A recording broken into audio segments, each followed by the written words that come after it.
오늘 새벽 우리에게 주신 하나님의 말씀은 사도행전 19장입니다. 제 19장. 아볼로가 고린도에 있을 때 바울이 윗지방으로 다녀 에베소에 와서 어떤 제자들을 만나 너희가 믿을 때 성령을 받았느냐? 아니라 우리는 성령이 계심도 듣지 못하였노라. 그러면 너희가 무슨 세례를 받았느냐? 요한의 세례니라. 요한이 회개 세례를 베풀며 백성에게 말하되 내 뒤에 오시는 이를 믿으라 하였으니 이는 곧 예수라. 그들이 듣고 주 예수의 이름으로 세례를 받으니 바울이 그들에게 안수하매 성령이 그들에게 임하심으로 방언도 하고 예언도 하니 모두 12사람쯤 되니라.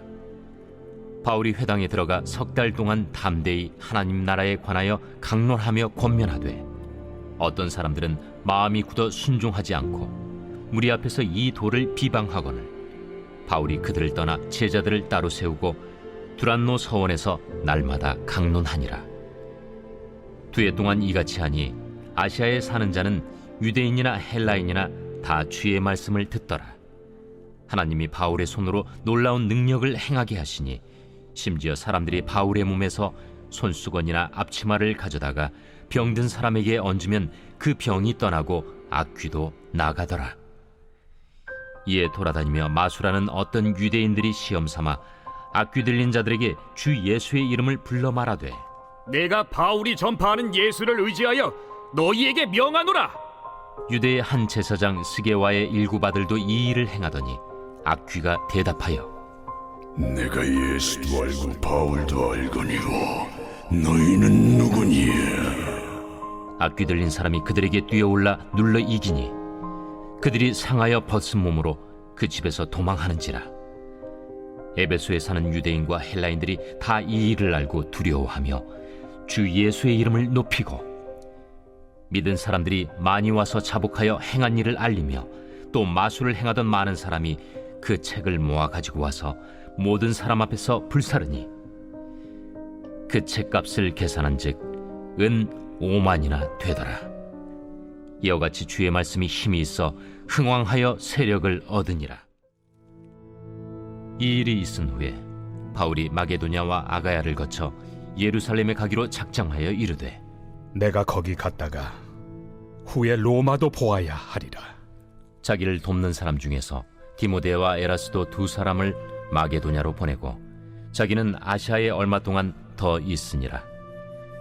그때쯤 되어 이 도로 말미암아 적지 않은 소동이 있었으니 즉 데메드리우라 하는 어떤 은장색이 은으로 아데미의 신상 모형을 만들어 직공들에게 적지 않은 벌이를 하게 하더니 그가 그 직공들과 그러한 영업하는 자들을 모아 이르되 여러분도 알거니와 우리의 풍족한 생활이 이 생업에 있는데 이 바울이 에베소뿐 아니라 거의 전 아시아를 통하여 수많은 사람을 권유하여 말하되 사람의 손으로 만든 것들은 신이 아니라 하니 이는 그대들도 보고 들은 것이라. 우리의 이 영업이 천하여질 위험이 있을 뿐 아니라 큰 여신 아데미의 신전도 무시당하게 되고 온 아시아와 천하가 위하는 그의 위엄도 떨어질까 하노라. 그들이 이 말을 듣고 분노가 가득하여 외쳐 이르되 에베소 사람의 아데미야!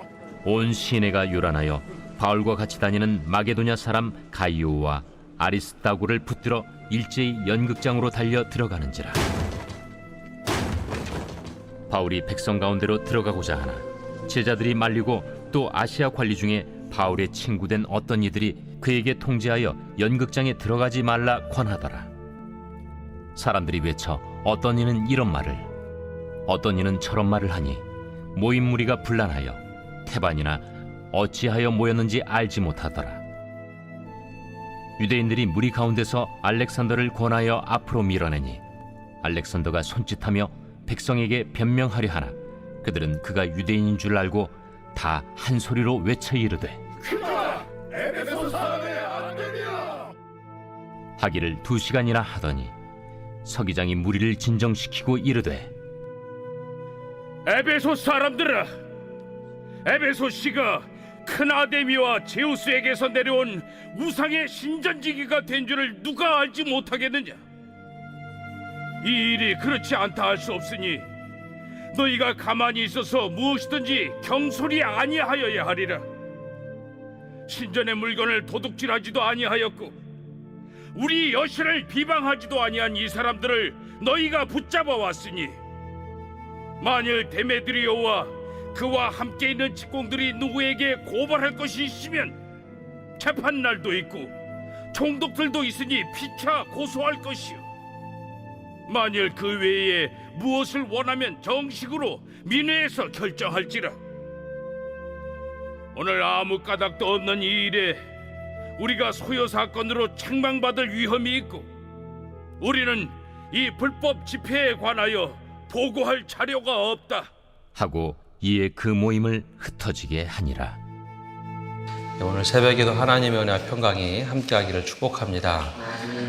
오늘 말씀은 사도행전 19장에는 여러 관점으로 볼 수 있지만 바른 믿음에 대하여 함께 말씀을 나눕니다. 고린도 교회의 두 번째 목사였던 아볼로는 처음부터 탁월한 성경 교사였습니다. 그러나 탁월한 성경 교사는 되었지만 요한의 세례만 아는 믿음의 사람이었죠. 요한의 세례만 안다, 즉 세례 요한의 세례만 안다는 것은 세례 요한이 가르쳤던 것처럼 금식하고 절제하고 내가 더 좋은 사람이 되고자, 하나님께서 원하는 사람이 되고자 스스로 노력하는 신앙관을 가졌다라고 생각하시면 됩니다. 요한이 절제하고 금식하고 말씀에 따라 사는데 그것은 이제 자의적인 노력이죠. 그것도 굉장히 좋은 믿음입니다. 그러나 좋은 믿음이긴 하지만 완전한 믿음은 아니라라고 성경은 이야기합니다. 세례 요한이 주님을 보면서 그러죠. 예수님을 보면서 나는 그의 신발끈을 풀기에도 부족한 사람이야. 내 뒤에 오시는 분이 진짜 메시아다. 내가 스스로 노력해서 얻어지는 믿음도 중요하지만 그것으로는 부족하다라는 거죠. 근데 그런 그가 브리스길라와 아굴라 부부를 만나서 새롭게 배우게 됩니다. 예수 그리스도의 세례가 무엇인지, 회개가 무엇인지, 그리고 회개에 합당한 세례를 통해서 회심의 삶을 사는 것이 무엇인지 브리스길라와 아굴라를 통해서 배웁니다. 즉 내가 노력해서 얻어지는 믿음, 내가 인정받는 믿음이 아니라 예수님의 보혈로 나를 주님께서 인정하시고 나를 하나님께서 인도해 가시는 믿음. 그래서 바르게 주님을 따르는 믿음을 갖게 되죠. 그래서 그 이후에 아볼로가 고린도 지역에 가서 진정한 지도자가 됩니다. 그와 마찬가지로 바울이 에베소 지역에 도착해 보니 이상한 현상을 보게 됩니다. 즉 예수의 제자의 삶을 산다고 하는 성도들을 만나게 됐는데 무엇인가 대화를 해보니 믿음이 이상한 겁니다. 열심히 스스로 노력해서 얻어지는 믿음, 그리고 말씀은 제대로 따르는 것 같은데 율법에 사로잡힌 믿음을 보게 되죠. 영적으로 민감했던 사도 바울은 이 모습을 보면서 물어봅니다. 그러자 우리는 세례 요한의 세례를 알고 있다. 또 세례 요한의 세례를 받았다라고 얘기합니다. 세례 요한의 세례, 아볼로와 똑같이 내가 노력하고 열심히 하나님께 인정받으려 하는 믿음을 가졌다라는 거죠. 그래서 물어봅니다. 그러면 성령의 세례를 아느냐? 근데 성령의 세례에 대해서는 들어본 일도 없고 죄를 용서하시는 예수 그리스도의 복음을 알지 못함으로 그때 비로소 바울은 이것을 굉장히 안타깝게 여깁니다. 세례 요한의 세례가 중요하긴 하지만 의미가 있지만 불완전하다는 거죠. 그래서 그가 회개에 합당한 세례, 즉 성령의 세례를 줍니다. 예수 그리스도의 이름으로 세례를 주자 성령이 그에게 임하죠. 즉 회개 없는 믿음 생활은 불완전합니다. 왜냐하면 우리가 성경을 아무리 많이 읽고 믿음 생활을 하고 내가 열심히 말씀을 따라 행한다고 해도 내가 옳다고 생각하는 삶에 예수 그리스도의 옷만 입고 살아가기 때문입니다. 옷이라는 것은 언제든지 벗어버릴 수 있기 때문에 내 내면이 예수 그리스도의 복음으로 바뀌지 않으면 언제든지 옷은 갈아입을 수 있기 때문입니다. 내가 옳다고 하는 신념, 생각, 이것까지 내려놓고 회개한다는 것은 이것을 버리는 일입니다. 옛사람을 버리고 예수로 살아가는 것. 그래서 예수 그리스도의 이름으로 세례를 받고 성령의 세례를 받는다는 것은 내 내면의 삶이 바뀌는 것을 의미합니다. 내가 이제는 예수님을 따르는 삶을 살아야겠다. 이게 진정한 회개에 합당한 세례를 받는 것. 예수 그리스도의 이름으로 세례를 받는 것이죠. 그래서 바울이 이처럼 왜곡된 믿음을 가지고 있었던 에베소 지역에 바로 떠나지 않습니다. 바울이 지금까지 자세히 보면 특정한 지역, 고린도를 제외하고는 대부분 복음을 전하고 어느 일정 기간 있으면 그 지역에 사람을 세우고 나서 떠났습니다. 이게 바울의 전도 원칙, 또 선교의 원칙이었죠. 그런데 이 에베소 지역에 보니 믿음이 왜곡된 게 많은 겁니다. 그래서 석 달 동안 머물면서 두란노의 집에 머물며 서원을 만들어서 가르칩니다. 그래서 8절, 9절에 이렇게 기록되어 있습니다. 바울이 회당에 들어가 석 달 동안 담대히 하나님 나라에 관하여 강론하며 권면하되, 즉 바른 믿음이 무엇인가, 하나님 나라에 관하여 오랫동안 가르쳐 줍니다. 너 이렇게 살아야 된다. 그러자 9절에 보면 어떤 사람들은 마음이 굳어 순종하지 않고 무리 앞에 이 도를 비방하거늘 바울이 그들을 떠나 제자들을 따로 세우고 두란노 서원에서 날마다 강론하니라. 2해 동안 이같이 하니 아시아에 사는 자는 유대인이나 헬라인이나 다 주의 말씀을 듣더라. 바울이 예수 그리스도 이름으로 세례를 주고 실제로 오랫동안 가르친 것은 하나님 나라에 관하여 강론하는 겁니다. 왜냐하면 우리가 이 땅에서 살아가는 방법은 예수 그리스도를 제대로 따르려면 하나님 나라에 대하여 알아야죠. 그래서 오랫동안 3달 동안 머물며 가르칩니다. 근데 이때 바른 믿음을 가진 것과 왜곡된 믿음을 가진 사람들의 이 갈라짐이 보여집니다. 태도가 어떻게 나타나느냐? 왜곡된 믿음을 가지고 있으면 바른 믿음을 가진 사람을 비방합니다. 바울이 하나님 나라에 대해서 계속 가르치자 사람들이 비방을 합니다. 순종하지 않고 비방하죠. 왜냐? 내 생각과 다르다는 거죠. 그게 이제 왜곡된 믿음을 가진 사람들의 태도입니다. 계속 비난하고 비방을 하죠. 바울이 더 이상 에베소에서는 회당에서 가르치려고 생각을 하지 않습니다. 따로 두란노의 집에 들어가서 그 회당 두란노 서원을 만들어서 날마다 강론하며 하나님 나라를 가르쳐 주죠. 그러자 2년 동안 그곳에서 말씀을 가르쳐 줍니다. 그럼 바른 믿음을 가진 사람의 태도는 무엇인가? 바울을 보면 왜곡된 믿음을 가진 것이 굉장히 안타깝고 불쌍해 보였습니다. 그래서 그가 왜곡된 믿음을 가진 사람들을 보고 비방하지 않습니다. 바르게 가르치려고 하죠. 안타까움 때문에 그렇습니다. 야, 저렇게 살아가면 잘못된 믿음을 가지고 살아가는데. 그래서 따로 두란노 서원을 만들어서 열심히 가르치죠. 그렇게 가르치기를 에베소에서 2년 동안 가르칩니다. 굉장히 이례적인 일입니다. 고린도에 1년 반 동안 머물면서 가르친 일도 있었지만 에베소는 굉장히 긴 기간, 3달 동안 회당에서 가르치고 또 2년 동안 그곳에 머물며 가르칩니다. 왜냐하면 안타까웠기 때문이죠. 그렇게 산다고 해서 바른 믿음이 되지 않는다라고 보았던 겁니다. 사람은 습관적으로 편하게 믿고 싶어 합니다.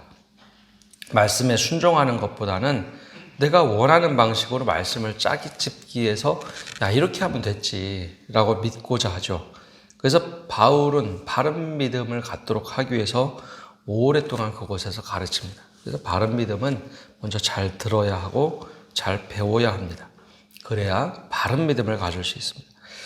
두 번째, 또 왜곡된 믿음의 모습이 보여지는데, 왜곡된 믿음은 자꾸 예수님을 이용하려고 합니다. 근데 바른 믿음은 예수님을 따르는 삶입니다. 두란노 서원에서 말씀을 가르치고 제자들이 많이 생깁니다. 유대인들도 헬라인들도 말씀을 듣고 이제 바르게 회심하고 바른 믿음을 가지고 살아갑니다. 근데 이때 동시에 바울에게서도 엄청난 능력들이 나타납니다. 하나님께서 기사와 표적들을 보여 나타나도록 하시죠. 예수님을 믿도록 하는데 큰 좋은 도구입니다. 그래서 바울을 스치기만 해도 바울이 가지고 있던 손수건만 가져가서 귀신 들린 자에게 갖다 주어도 이 기사와 표적이 나타납니다. 그러자 사람들이 관심을 갖는데 무엇에 관심을 가질까요? 기사와 표적에만 관심을 갖는 겁니다. 바울이 가르치고 전했던 것은 예수 그리스도의 복음이고 하나님 나라의 복음입니다. 즉 예수를 믿는 것은 인격적인 주님과 만남이 있어야 되고 회개를 통해서 예수님의 말씀과 삶을 따르는 삶이 진짜 믿음입니다. 그런데 능력만 관심 있고 그것을 배우고 싶어하는 사람, 이용하고 싶은 사람이 생겨나죠. 그럼 어떤 사람들이 생겨났는가? 많은 사람들은 그것을 통해서 예수님을 믿고 따르는데 13절에 보면 이렇게 기록되어 있습니다. 이에 돌아다니며 마술하는 어떤 유대인들이 시험 삼아 악귀 들린 자들에게 주 예수의 이름을 불러 말하되 내가 바울이 전파하는 예수를 의지하여 너희에게 명하노라 하더라. 유대의 한 제사장 스게와의 7 아들도 이 일을 행하더니 악귀가 대답하여 이르되 내가 예수도 알고 바울도 알거니와 너희는 누구냐 하며 악귀 들린 사람이 그들에게 뛰어올라 눌러 이기니 그들이 상하여 벗은 몸으로 그 집에서 도망하는지라. 왜 이 말씀이 여기에 기록되어 있을까요? 한두 명이 아니라는 겁니다. 이런 사람들이 많았습니다. 근데 재미있는 것은 다른 사람들도 그랬지만 유대의 한 제사장 스게와의 7 아들도 그랬다는 거죠.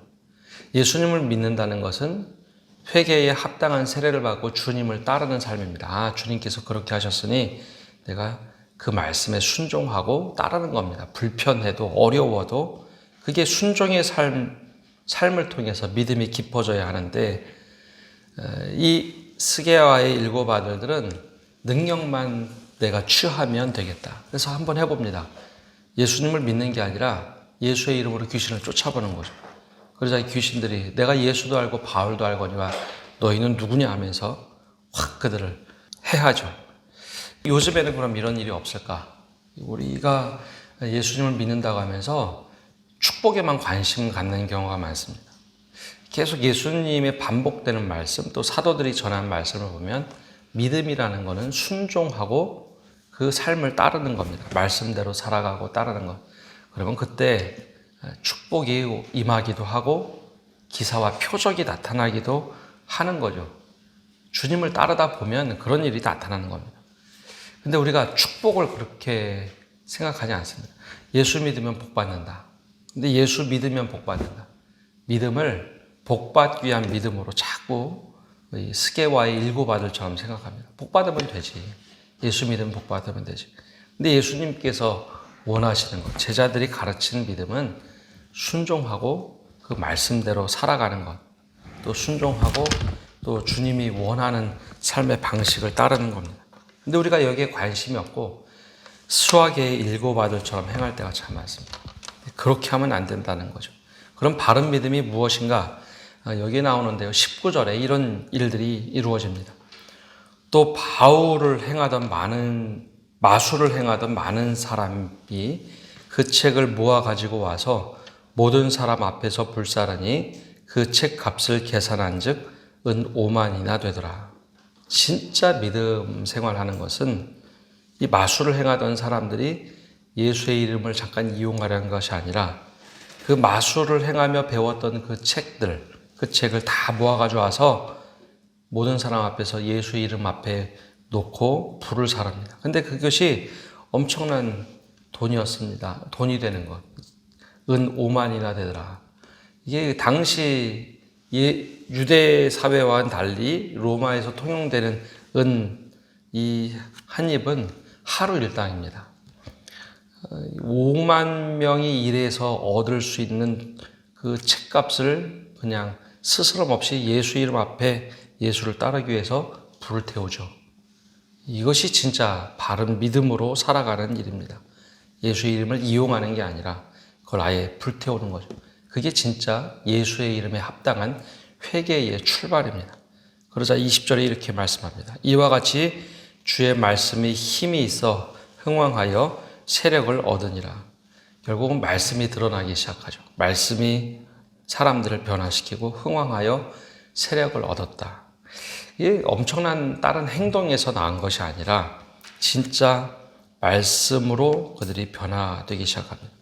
그럼 왜 이런 것들이 중요했을까요? 에베소에서 이렇게 오랫동안 머문 이유는 그 이후에 나오는 말씀들을 보면 에베소가 어떤 지역인지 설명을 합니다. 에베소는 소아시아에 있는 아주 중요한 거점이었습니다. 근데 바울이 이렇게 두란노 서원에서 말씀을 가르치고 했던 이유는 단순히 불완전한 믿음을 가지고 있는 사람들도 있었지만 소아시아에서 우상의 신전이 가장 셌던 지역입니다.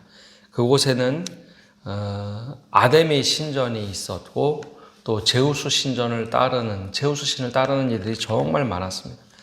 신상들의 공작소가 바로 이 에베소에 있었죠. 근데 에베소에서 말씀을 제대로 전하고 말씀 위에 제대로 서는 교회가 나온다면 이방인에게 복음을 전하는데 조금도 부족함이 없는 교회가 됩니다. 그래서 바울은 2년 동안 에베소에 머물며 두란노 서원에서 말씀을 가르쳤죠.